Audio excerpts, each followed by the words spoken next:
Hello everyone, welcome back to our chapter book read-along of Chronicles of Narnia, The Lion, the Witch, and the Wardrobe by C.S. Lewis. Let's do a quick review of our first two chapters of this book. In the first chapter, we meet the four children of our story, Peter, Susan, Edmund, and Lucy. They are staying at the old professor's house in the country, way outside of London, where they usually live. Now, this is a huge house that has lots of rooms and lots of fun places to explore. While the four kids are exploring the house on a rainy day, Lucy comes about a wardrobe in a spare room and finds inside of it a snowy forest, a beautiful wood in there, and she finds a lamppost. Then, in chapter 2, she meets Mr. Tumnus there at the lamppost. He befriends her and takes her to his house, and they have tea together and get along quite nicely. Well, we find out that Mr. Tumnus was originally going to not be a very nice guy and take her to the White Witch. Well, he really likes Lucy and doesn't want her to get into trouble, and he's worried for himself, but he's more worried about her. So he helps her back to the lamppost and then into the wardrobe. Now, that is where we left off, and we're going to see what happens next in The Lion, the Witch, and the Wardrobe. Chapter 3, Edmund and the Wardrobe. Lucy ran out of the empty room into the passage and found the other three. "It's all right," she repeated. "I've come back." "What on earth are you talking about, Lucy?" asked Susan. "Why," said Lucy in amazement, "haven't you all been wondering where I was?" "So you've been hiding, have you?" said Peter. "Poor Lou, hiding and nobody noticed. You'll have to hide longer than that if you want people to start looking for you." "But I've been away for hours and hours," said Lucy. The others all stared at her and at one another. "Batty," said Edmund, tapping his head. "Quite batty." "What do you mean, Lou?" asked Peter. "What I said," answered Lucy. "It was just after breakfast when I went into the wardrobe, and I've been away for hours and hours, and had tea, and all sorts of things have happened." "Don't be silly, Lucy," said Susan. "We've only just come out of that room a moment ago, and you were there then." "She's not being silly at all," said Peter. "She's just making up a story for fun, aren't you, Lou? And why shouldn't she?" "No, Peter, I'm not," she said. It's a magic wardrobe. There's a wood inside it, and it's snowing, and there's a faun and a witch, and it's called Narnia. Come and see." The others did not know what to think, but Lucy was so excited that they all went back with her into the room. She rushed ahead of them, flung open the doors of the wardrobe, and cried, "Now, go in and see yourselves." "Why, you silly goose," said Susan, putting her head inside and putting the fur coats apart. "It's just an ordinary wardrobe. Look, there's the back of it." Then everyone looked in and pulled the coats apart, and they all saw, Lucy herself saw, a perfectly ordinary wardrobe. There was no wood and no snow, only the back of the wardrobe, with hooks on it. Peter went in and rapped his knuckles on it to make sure that it was solid. "A jolly good hoax, Lou," he said as he came out again. "You really have taken us in, I must admit. We have believed you." "But it wasn't a hoax at all," said Lucy. "Really and truly. It was all different a moment ago. Honestly, it was, I promise." "Come on, Lou," said Peter. "That's going a bit too far. You've had your joke. Hadn't you better drop it now?" Lucy grew very red in the face and tried to say something, though she hardly knew what she was going to say, and burst into tears. For the next few days, she was very miserable. She could have made it up with the others quite easily at any moment if she could have brought herself to say that the whole thing was only a story she made up for fun. But Lucy was a very truthful girl, and she knew that she was really in the right, and she could not bring herself to say this. The others, who thought she was telling a lie, and a silly lie too, made her very unhappy. The two elder ones did this without meaning to do it, but Edmund could be spiteful, and on this occasion he was quite spiteful. He sneered and jeered at Lucy and kept on asking her if she'd found any other new countries in other cupboards or all over the house. What made it worse was that these days ought to have been delightful. The weather was fine and they were out of doors from morning to night, bathing, fishing, climbing trees, and lying in the heather. But Lucy could not properly enjoy any of it, and so things went on until the next wet day. That day, when it came to the afternoon and there was still no sign of a break in the weather, they decided to play hide and seek. Susan was it, and as soon as the others scattered to hide, Lucy went to the room where the wardrobe was. She did not mean to hide in the wardrobe because she knew that would only set the others talking again about the whole wretched business. But she did want to have one more look inside it, for by this time she was beginning to wonder herself whether Narnia and the Faun had not been a dream. The house was so large and complicated and full of hiding places that she thought she would have time to have one look into the wardrobe and then hide somewhere else. But as soon as she reached it, she heard steps in the passage outside, and then there was nothing for it but to jump into the wardrobe and hold the door closed behind her.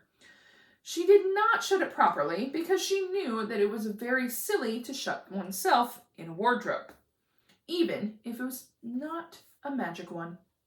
Now the steps she had heard were those of Edmund's, and he came into the room just in time to see Lucy vanishing into the wardrobe. He at once decided to go get into it himself, not because it was particularly a good place to hide, but because he wanted to go on teasing her about her imaginary country. He opened the door. There were coats hanging up as usual, and a smell of mothballs, and darkness, and silence, and no sign of Lucy. "She thinks I'm Susan come to catch her," said Edmund to himself, "and she's keeping very quiet in the back." He jumped in and shut the door, forgetting what a very foolish thing it was to do. He began feeling about for Lucy in the dark. He had expected to find her in a few seconds, and was very surprised that he did not. He decided to open the door again and let in some light, but he could not find the door either. He didn't like this at all, and began groping wildly in every direction. He even shouted out, "Lucy! Lou! Where are you? I know you're here!"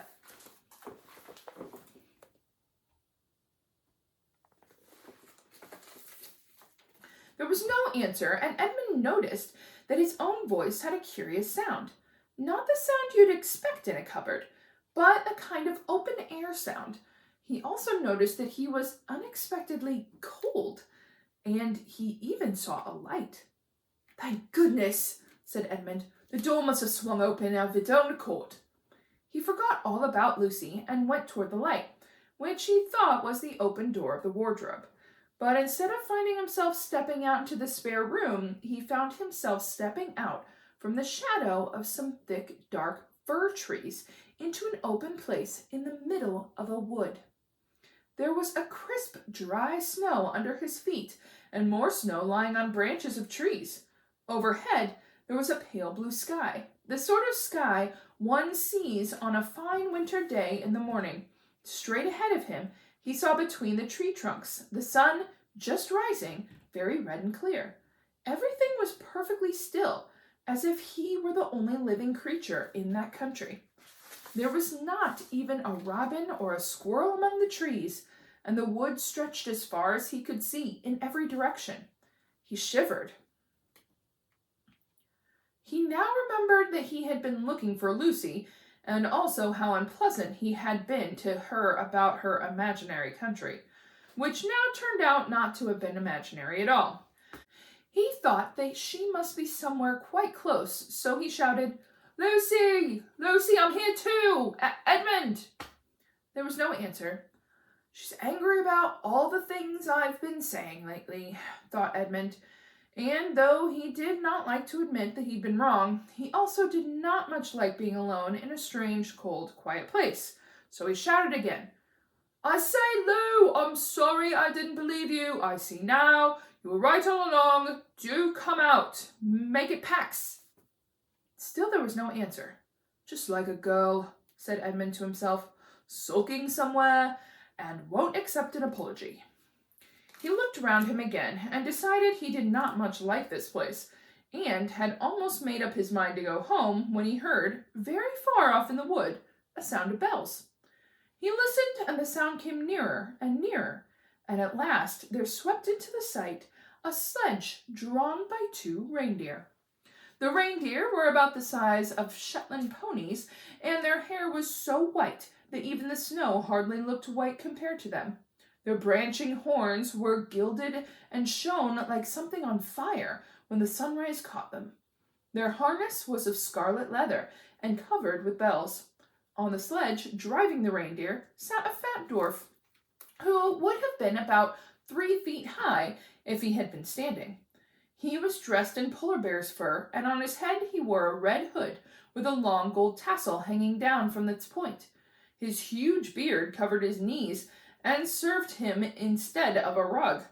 But behind him, on a much higher seat in the middle of the sledge, sat a very different person, a great lady, taller than any woman that Edmund had ever seen.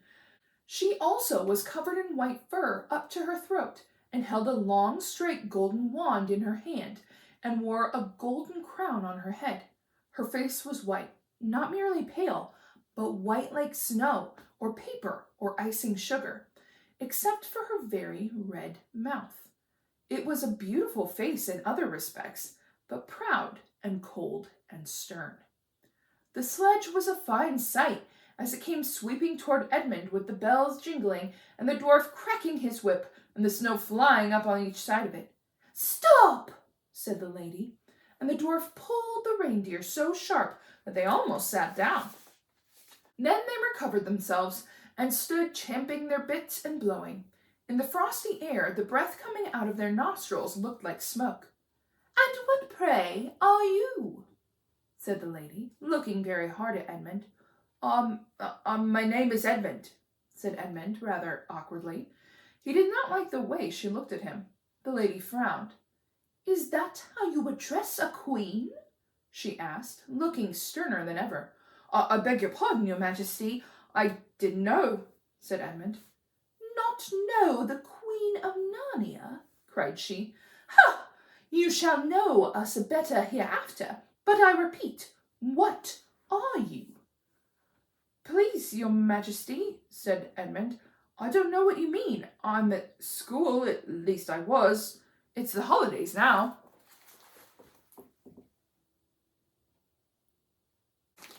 Chapter 4. Turkish Delight. "But what are you?" said the queen again. "Are you a great overgrown dwarf that has cut off his beard?" "No, your majesty," said Edmund. "I never had a beard. I'm a boy."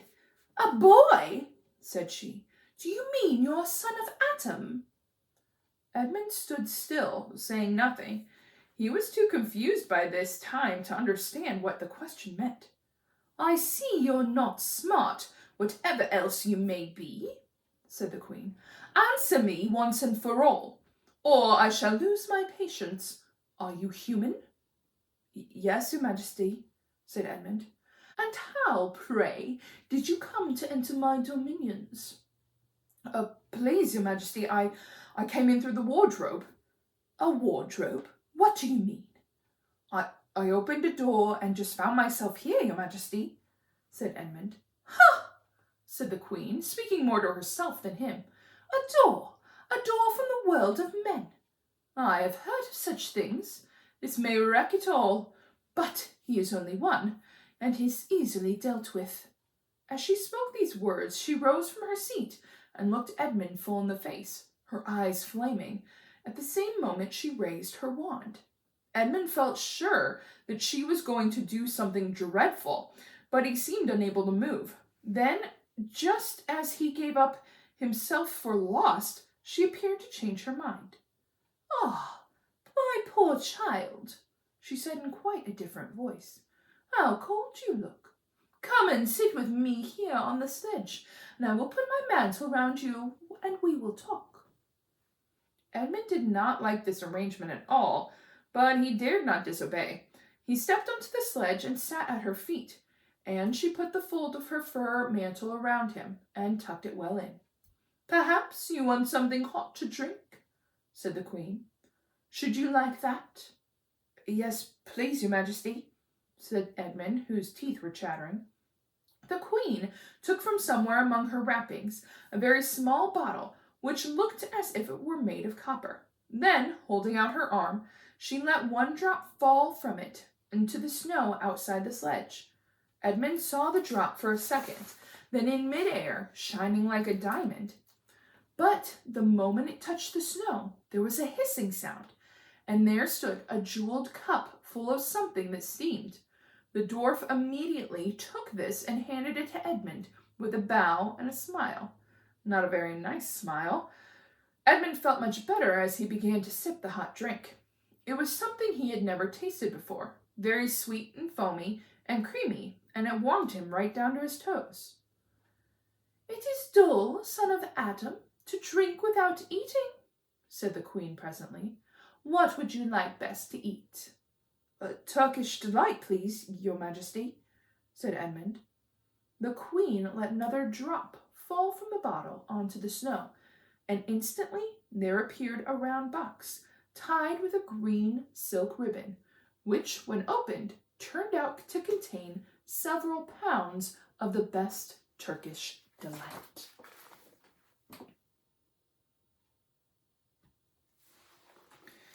Each piece was sweet and light to the very center, and Edmund had never tasted anything more delicious. He was quite warm now, and very comfortable.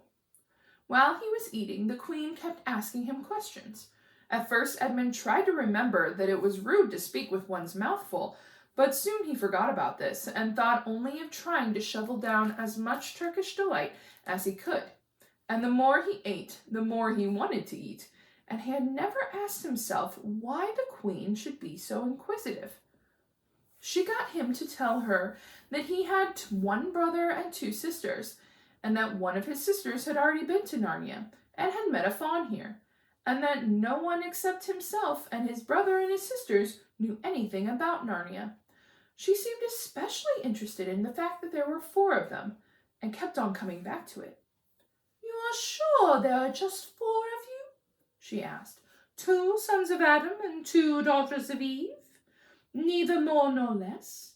And Edmund, with his mouth full of Turkish Delight, kept on saying, Yes, I've told you that before, and forgetting to call her Your Majesty, but she didn't seem to mind now. At last the Turkish Delight was all finished, and Edmund was looking very hard at the empty box and wishing she would ask him whether he would like some more.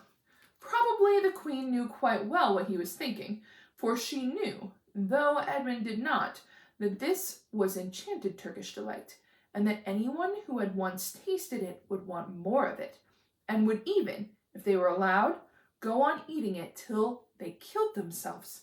But she did not offer him any more. Instead, she said to him, Son of Adam, I should so much like to see your brother and your 2 sisters. Will you bring them to see me?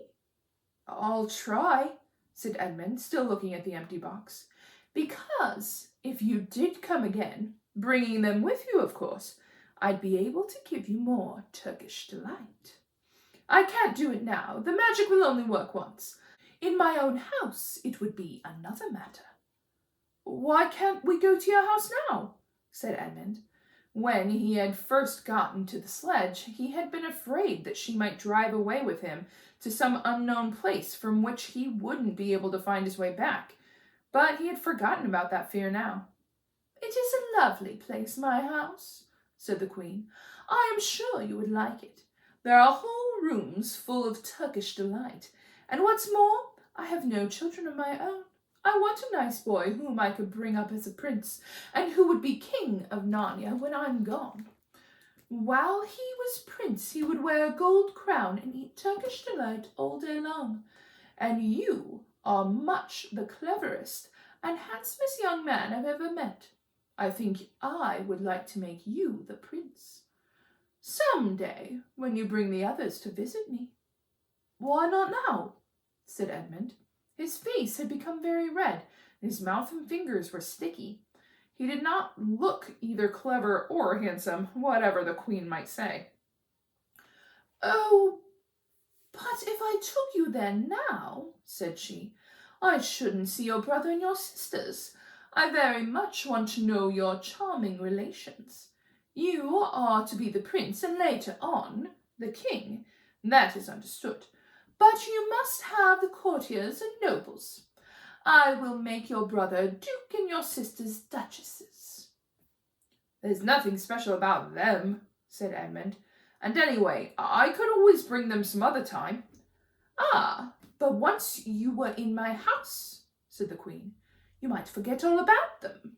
You would be enjoying yourself so much that you wouldn't want to bother of going to fetch them. No, you must go back to your own country now and come to me another day with them, you understand. It is no good coming without them. But I don't even know my way back to my own country, pleaded Edmund. It's easy, answered the queen. Do you see that lamp?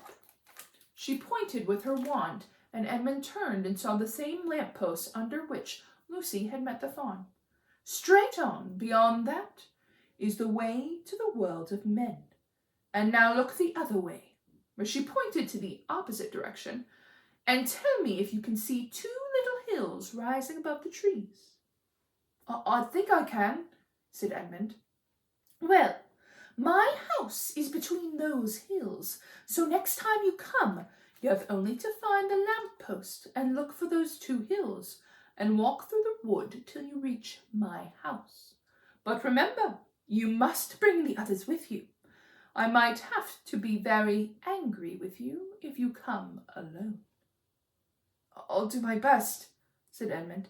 And by the way, said the queen, you needn't tell them about me. It would be fun to keep it a secret between the two of us, wouldn't it? Make it a surprise for them. Just bring them along to the two hills. A clever boy like you will easily think of some excuse for doing that. And when you come to my house, you could just say, let's see who lives here, or something like that. I'm sure that would be best. If your sister has met one of the fawns, she may have heard strange stories about me, nasty stories, that might make her afraid to come to me. Fawns will say anything, you know. And now, please, said Edmund suddenly, please, couldn't I just have one more piece of Turkish Delight to eat on my way home? No, said the queen with a laugh. You must wait until next time. While she spoke, she signaled the dwarf to drive on. But as the sledge swept away out of sight, the queen waved to Edmund, calling out, next time, don't forget, come soon. Edmund was still staring after the sledge when he heard someone calling his own name, and looking round, he saw Lucy coming toward him from another part of the wood. Oh, Edmund, she cried, so you've got him too. It's wonderful. And now, all right, said Edmund. I see you are right, and it's a magic wardrobe after all. I say, I'm sorry if you like, but where on earth have you been all this time? I've been looking for you everywhere. If I'd known you had got in, I'd have waited for you, said Lucy, who was too excited to notice how snappishly Edmund had spoke, or how flushed and strange his face was. I've been having lunch with dear Mr. Tumnus the fawn, and he is very well, and the White Witch has done nothing to him for letting me go. So he thinks she can't have found out, and perhaps everything is going to be all right after all. The White Witch, said Edmund. Who's she? She's a perfectly terrible person, said Lucy. She calls herself the Queen of Narnia, though she has no right to be queen at all. And all the fauns and dryads and naiads and dwarfs and animals, at least all the good ones, simply hate her. And she can turn people into stone and do all kinds of horrible things. And she has made a magic so that it's always winter in Narnia. Always winter, but never gets to Christmas. And she drives about on a sledge drawn by a reindeer with her wand in her hand and a crown on her head. Edmund was already feeling uncomfortable from having eaten too many sweets, and when he heard that the lady he had made friends with was a dangerous witch, He felt even more uncomfortable. But he still wanted to taste that Turkish delight again, more than he wanted anything else. "Who told you all that stuff about the White Witch?" he asked. "Mr. Tumnus, the fawn," said Lucy. "You can't always believe what fawns say," said Edmund, trying to sound as if he knew far more about them than Lucy. "Who said so?" asked Lucy. "Everyone knows it," said Edmund. "Ask anybody you like. But it's pretty poor sport standing here in the snow. Let's go home." "Yes, let's," said Lucy. "Oh, Edmund, I am glad you got in too. The others will have to believe in Narnia now that both of us have been here. What fun it'll be!" But Edmund secretly thought that it would not be as good fun for him as for her. He would have to admit that Lucy had been right, before all the others. And he felt sure the others would all be on the side of the fawns and the animals, but he was already more than half on the side of the witch. He did not know what he would say, or how he would keep his secret once they were all talking about Narnia. By this time, they had walked a good way.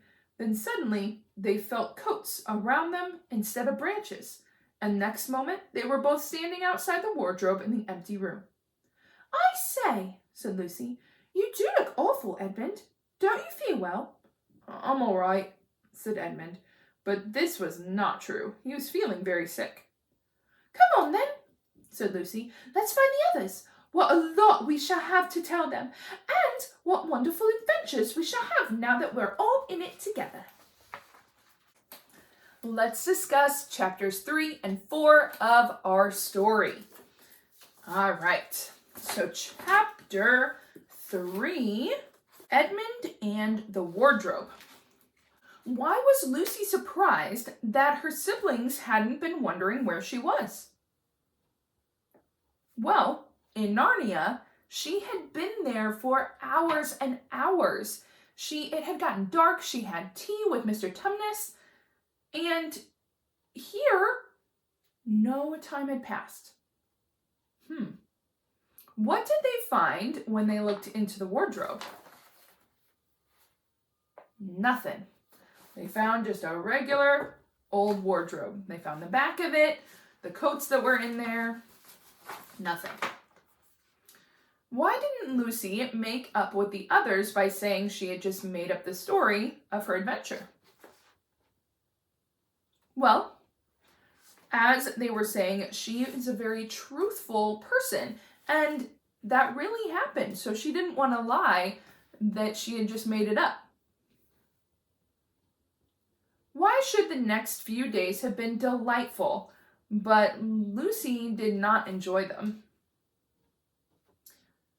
So, as we talked about before, they're at this really cool, giant place. They have all kinds of space outside to explore and have fun, and even inside on rainy days. So they were out doing lots of fun things and having a great time, but Lucy wasn't enjoying it because her siblings still didn't believe her that she had seen Narnia in the wardrobe. Stinks. Why did she not mean to hide in the wardrobe during hide and seek? Well, she didn't mean to hide there because she knew that they would start bugging her again about it, right? I don't know if any of you have siblings, but siblings like to poke at things. It just happens. So she didn't want to give them any more kind of ammunition, as you say, for talking about the wardrobe. But she really wanted to see if it was still there. Did she find it? Narnia was back. Very exciting. Why did Edmund follow her into the wardrobe? For the exact reason she wasn't going to hide there in the first place, right? Oh, Edmund. He was going to kind of mess with her by closing the door and being, kind of that picking on you sibling, right? Well, what did Edmund find? He found Narnia too. And why did he think Lucy wasn't answering him when he went in there and was hollering at her? He just thought that she was being sulky and upset with him, which she had every right to be. He did kind of apologize. What was Edmund's first impression of the lady on the sledge? So first thing, a sledge is like a sleigh. So kind of like Santa's sleigh. They just call it that. All right. What was his first impression of her? So his first impression that she was beautiful, but definitely stern and, well, cold. So just kind of like, not super angry looking, but definitely could be that way. So I like the image they have in here of her sledge. See, it just looks like a sleigh. She even uses reindeer to pull it. Not as fun as Santa, though. Who did the lady say she was? She said she's the Queen of Narnia. I don't know about that. All right, we have 2 questions to think about. You ready? Why do you think Lucy had begun to wonder whether Narnia had just been a dream? Well, a couple things, right? You know, if nobody else saw it, maybe you think you just accidentally fell asleep and dreamt it up. And when they went back in there, right after she had come out, it was gone. So, that might be why she was thinking that. How would you describe the lady on the sledge based on what is told about her in this chapter? I would definitely go with cold and kind of angry looking. But regal is how I would describe her. So regal is very queenly. And so even if she isn't the actual Queen of Narnia, she acts like it by how she sits and talks and dresses. Let's talk about chapter 4, which was titled Turkish Delight. How did Edmund feel when the Queen first invited him to sit with her? What do you think? He was a little weary, right? Which means he was worried and kind of not wanting to, but also she had been pretty angry at first, right? So he didn't want to upset her. So he went and sat with her. What did he want as he ate the Turkish Delight? Something to drink with it. So I find it very interesting. In the back of the book, let me see if I can find it. Oh, I don't know if it's in this one. So in the back of my version of the Chronicles of Narnia, I'll have to go find it, is a recipe for Turkish Delight. This is the library's book, but we'll have to find one, and maybe we can try making that sometime, because this sounds delightful, but I don't know what it is. We'll have to look it up. What was the Queen especially interested in when learning about Edmund's family? How many siblings he had, right? So, he has 1 brother and 2 sisters, which means there's 2 boys and 2 girls. She was very interested in this. What was unusual about this Turkish Delight? So the witch made it so that Edmund would always want more. And he could, if he kept getting more, he would just want to eat it and eat it and eat it. He always was wanting more. So what did the Queen say she'd like to do with Edmund? She wants to adopt him and make him the King of Narnia one day.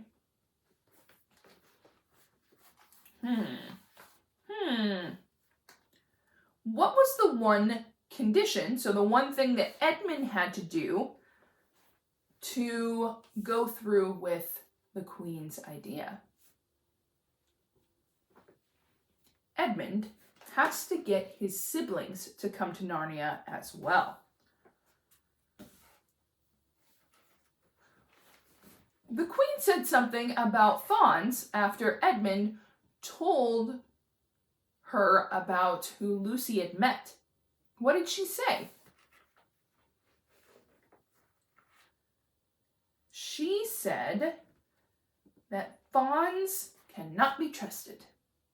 We'll see. So Lucy finally caught up with Edmund. How did she feel about Edmund finally making it into Narnia? She was pretty excited, wasn't she? She's like, yes, now we can go tell Peter and Susan, and they're going to understand, and then maybe they can join us, and we can all have adventures here. Pretty cool. But how did Edmund feel about it himself? Once again, he was a little weary. He was cold. He was starting to get grumpy. He didn't really want to stay. So, all right. Our thinking questions. Here we go. Why do you think the Queen changed from being angry and threatening to being understanding and very sympathetic? So it means she was understanding of his plight. She wanted to help him. Why do you think she did that? Well, as a child or an adult, I really wouldn't have ever trusted someone who was being angry to me or threatening. I wouldn't have told her anything. And the Queen clearly wanted to know about Edmund and his siblings. So she had to be a little calmer and understanding and offer him something. Why do you think the Queen seemed not to mind Edmund's forgetting his manners as he answered her questions? So at first, what did she do when he said things? She said, "No, don't forget. You have to say Her Majesty or Your Majesty afterwards, right? When talking to a queen." Well, he kept forgetting as he's eating more and more Turkish Delight. And I think, my thought on this, is she didn't mind because he was spilling those beans on his family and everything that went with it. Oh boy. Oh, Edmund. Why do you think Edmund's opinion of the Queen changed as he spent more time with her? Well, she was a lot nicer to him. She kept offering him things. What were some of the things that she offered him? So the Turkish Delight to eat, a warm drink, a nice warm blanket to put over himself, and then she offered to make him King of Narnia one day, above his siblings. So I think that was one of the reasons why he slowly was getting a little more fond of her. Well, that is all of our discussion for these chapters. I hope you join us next time as we continue The Lion, the Witch, and the Wardrobe. Bye, everyone!